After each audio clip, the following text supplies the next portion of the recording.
জাতীয় বিশ্ববিদ্যালয়ের সদ্য ডিগ্রি কমপ্লিট করা শিক্ষার্থীরা আপনাদের গত 18 ডিসেম্বর তৃতীয় বর্ষের ফলাফল প্রকাশ করা হয়েছে। যারা উত্তীর্ণ হয়েছেন আপনাদের পরবর্তী যে কোর্সে ভর্তি হতে হবে সেটি হচ্ছে প্রিলিমিনারি টু মাস্টার্স, অর্থাৎ সরাসরি আপনি মাস্টার্সে ভর্তি হতে পারবেন না। অনার্সে যে সুযোগটা থাকে সেটি ডিগ্রি পাস কোর্সে নেই, আপনাকে প্রিলিমিনারি টু মাস্টার্স কোর্সে ভর্তি হতে হবে। এই কোর্সটা 1 বছর মেয়াদী একটা কোর্স। এই কোর্স কমপ্লিট করার পরেই আপনি মাস্টার্সে ভর্তি হতে পারবেন। আজকের ভিডিওর মূল আলোচনার বিষয় প্রিলিমিনারি টু মাস্টার্স কোর্সের ভর্তির কার্যক্রমটা কখন থেকে শুরু হবে, এখানে আবেদন কারা করতে পারবে এবং কী কী সাবজেক্টে ভর্তি হওয়ার সুযোগ রয়েছে। চলুন শুরু করা যাক। শুরুতে আমি জেনে নেব কী কী সাবজেক্টে ভর্তি হওয়ার সুযোগ রয়েছে। আপনি এই প্রিলিমিনারি টু মাস্টার্স কোর্স যে কোনো কলেজে, সরকারি বেসরকারি হতে পারে, সেই কলেজগুলোতে ভর্তি হতে পারবেন বা কোর্স কমপ্লিট করতে পারবেন। আপনি যে কলেজে ডিগ্রি কোর্স করেছেন ওই কলেজেও আপনারা চাইলে করতে পারবেন যদি preliminary to masters course available থাকে। যাই হোক, কী কী সাবজেক্ট রয়েছে? আর্টসের জন্য রয়েছে বাংলা, ইংরেজি, অ্যারাবিক, সংস্কৃতি, পালি, ইতিহাস, ইসলামের ইতিহাস সংস্কৃতি, ইসলামিক স্টাডিজ, দর্শন, লাইব্রেরি এবং ইনফরমেশন সায়েন্স। এই কয়েকটা সাবজেক্ট রয়েছে আর্টসের জন্য। এখানে বাংলা সাবজেক্ট এবং ইংরেজি সাবজেক্ট অনেক ডিম্যান্ডেবল সাবজেক্ট। যারা ডিগ্রি তৃতীয় বর্ষে ইংরেজিতে ভালো রেজাল্ট করেছেন আপনাদের এই সাবজেক্টে চান্স পাওয়ার সম্ভাবনাটা কিন্তু অনেকটাই বেশি থাকবে। তারপর বাংলা সাবজেক্ট, ডিগ্রি দ্বিতীয় বর্ষে যারা ভালো করেছেন তাদের বাংলা সাবজেক্টে সুযোগ পাওয়ার সম্ভাবনা থাকবে। এদিকে হিস্ট্রি এবং ইসলামিক স্টাডিজ রয়েছে, ইসলামের ইতিহাস সংস্কৃতি, এই সাবজেক্টগুলো মোটামুটি ভালো সাবজেক্ট। এরপর আমি যদি সোশিয়াল সায়েন্সের সাবজেক্টগুলো দেখি যেগুলো একটু জনপ্রিয়তার মধ্যে পড়ে, যেমন রাষ্ট্রবিজ্ঞান সাবজেক্টটা, সমাজবিজ্ঞান, তারপর রয়েছে সমাজকর্ম, ইকোনমিক্স, অর্থনীতি। এই 4টা সাবজেক্ট কিন্তু অনেক শিক্ষার্থী এই 4টা সাবজেক্টে পড়ে থাকে, কারণ এই সাবজেক্টগুলোতে কমপ্লিট করার পর, প্রিলিমিনারি কমপ্লিট করার পর মাস্টার্স করলে ভালো চাকরি পাওয়া যায়। এদিকে আবার দেখা যায় যে প্রিলিমিনারি টু মাস্টার্সের সায়েন্সের সাবজেক্টগুলো তো আপনারা জানেন যে ফিজিক্স, কেমিস্ট্রি, বায়োকেমিস্ট্রি রয়েছে, বটানি, জুওলজি, সোশিয়াল সায়েন্স রয়েছে, তারপর আরও যে সাবজেক্টগুলো সায়েন্সে থাকে আর কি। এদিকে আবার বিজনেস স্টাডিজের জন্য রয়েছে মার্কেটিং, ফাইন্যান্স, অ্যাকাউন্টিং, ম্যানেজমেন্ট, 4টা সাবজেক্ট রয়েছে। এরপর আরও সাবজেক্টগুলো রয়েছে। আশা করি সাবজেক্ট সম্পর্কে ধারণা পেয়েছেন। এই যে কোর্সটা, এটা কিন্তু 1 বছর মেয়াদী কোর্স, অর্থাৎ এই কোর্স করতে আপনার 1 বছর সময় লাগবে। এখন আমি যে বিজ্ঞপ্তি বা নির্দেশনা দেখাচ্ছি এটা কিন্তু আপনাদের যারা সিনিয়র ছিল, মানে গত শিক্ষাবর্ষে যারা ভর্তি হয়েছে 2022-23 শিক্ষাবর্ষে, যদিও 25-এ ভর্তি হয়েছে সবাই, 2022-23-এর ভর্তিটা 25-এ হয়েছে। সো যারা ভর্তি হয়েছিল তাদের বিষয়টা একটু বলে দিই। তাদের এই যে বিজ্ঞপ্তি রয়েছে সেম নিয়ম থাকে, সেম পদ্ধতি থাকে, শুধু ডেটগুলো চেঞ্জ হয় এবং আবেদনের যোগ্যতাতে একটু পরিবর্তন আসে। আমি আবেদনের যোগ্যতা সম্পর্কে একটু আলোচনা করি। গত বছর আবেদন করার যোগ্যতা ছিল 2018 থেকে 2022 সাল পর্যন্ত যারা ডিগ্রি পাস কোর্স কমপ্লিট করেছে নিয়মিত শিক্ষার্থী হিসাবে, তাদের কিন্তু 45% নম্বর বা গ্রেডিং পদ্ধতিতে সিজিপিএ 2.25 থাকলেই আবেদন করার সুযোগ রয়েছে। অর্থাৎ এবারে কিন্তু পরিবর্তন হবে, 2019 থেকে 2023 পর্যন্ত হবে। আপনারা সর্বশেষ পাস করেছেন হচ্ছে 2023 সালের পরীক্ষায়, সো 2023 পর্যন্ত হবে। 2019 থেকে 2023 পর্যন্ত যারা পাস করেছে এবং যাদের জিপিএ, সিজিপিএ 2.25, তাহলেই তারা কিন্তু আবেদন করার সুযোগ পাচ্ছে সরকারি বেসরকারি কলেজগুলোতে নিয়মিত শিক্ষার্থী হিসাবে।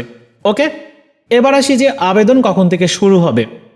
আবেদন শুরু হওয়ার জন্য এখনো পর্যন্ত কোনো নির্দেশনা দেওয়া হয়নি, তবে গত শিক্ষাবর্ষে বা আপনাদের যারা সিনিয়র ছিল তাদের ভর্তিটা শুরু হয়েছিল, মানে আবেদন শুরু হয়েছিল 2 জুন থেকে।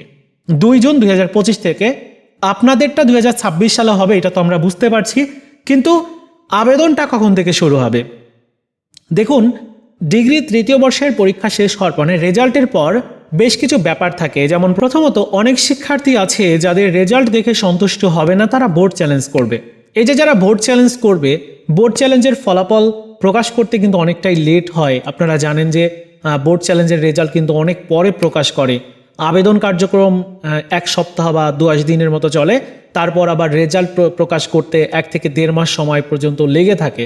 সো আপনারা একটু বিবেচনা করে দেখুন, এখন ডিসেম্বর মাস চলছে, শেষের দিকে আমরা রয়েছি, এদিকে খুব তাড়াতাড়ি 26 সাল চলে আসছে, তাহলে জানুয়ারি থেকে হিসাব করে দেখেন, অন্তত 2 থেকে 3 মাস পরে আপনাদের এই ভর্তির কার্যক্রমটা শুরু হয়ে যাবে।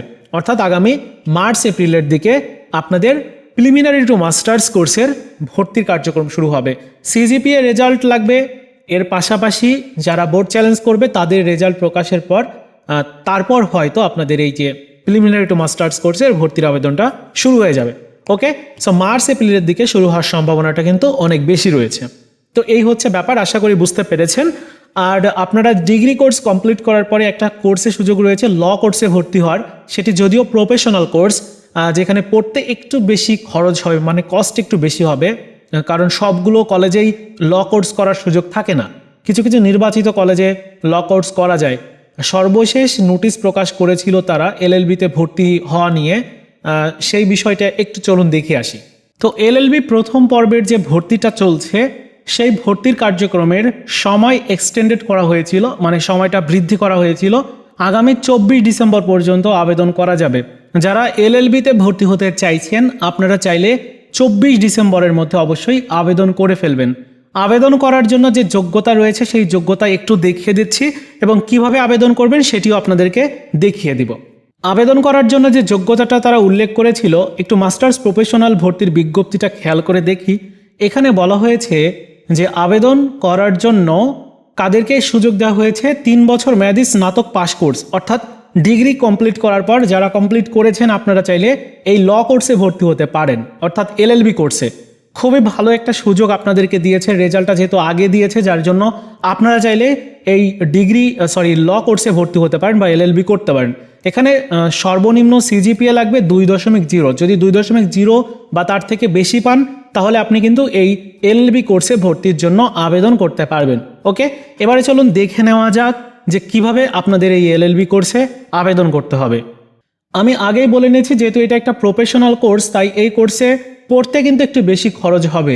আপনারা ভালোভাবে জেনে নেবেন যে কোন কলেজগুলোতে এই ল কোর্সটা রয়েছে, মানে এলএলবি কোর্সটা রয়েছে, এবং সেখানে খরচ কেমন হয় পড়াশুনোতে। যদি সেরকম কোনো আপনার কেউ জানাশোনা থাকে তাহলে তাদের কাছ থেকে জেনে নিতে পারেন।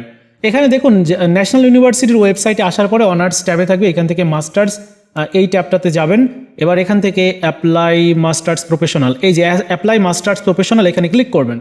এখানে ক্লিক করলে দেখতে পাচ্ছেন যে এখন আবেদন চলছে, 24 তারিখ পর্যন্ত চলবে, তো আবেদন তো চলবেই। এখানে ডিগ্রি পাসের অপশন রয়েছে, এখানটাতে ক্লিক করবেন, এরপর নেক্সট করবেন। নেক্সট করলে দেখতে পাচ্ছেন যে এলএলবি প্রথম পর্বের ভর্তির জন্য আবেদন করা যাচ্ছে। এখানে আপনার রোল নাম্বারটা দিবেন, ডিগ্রি পাস করছে রোল নাম্বার, এরপর হচ্ছে রেজিস্ট্রেশন নাম্বার দিবেন, তারপর হচ্ছে পাসিং ইয়ার দিবেন, থার্ড ইয়ারের সবগুলো ইনফরমেশন দিবেন। পাসিং ইয়ারটা দিবেন 2000 কত সালে পাস করেছেন, 23 সালে। তাহলে দেওয়ার পর নেক্সট করবেন। নেক্সট করলে যদি পরবর্তী অপশনে যায় তাহলে বুঝতে পারবেন আপনি এলিজেবল, এবং আপনি চাইলে এই ল কোর্সে ভর্তি হতে পারবেন। আর যদি আপনি এলিজেবল না হন তাহলে হয়তো আগামী বছর হয়তো আপনারা ভর্তি সুযোগ পেতে পারেন।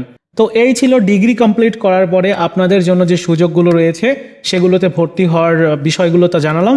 ভিডিওটি ভালো লেগে থাকলে লাইকস, কমেন্টস এবং শেয়ার করবেন।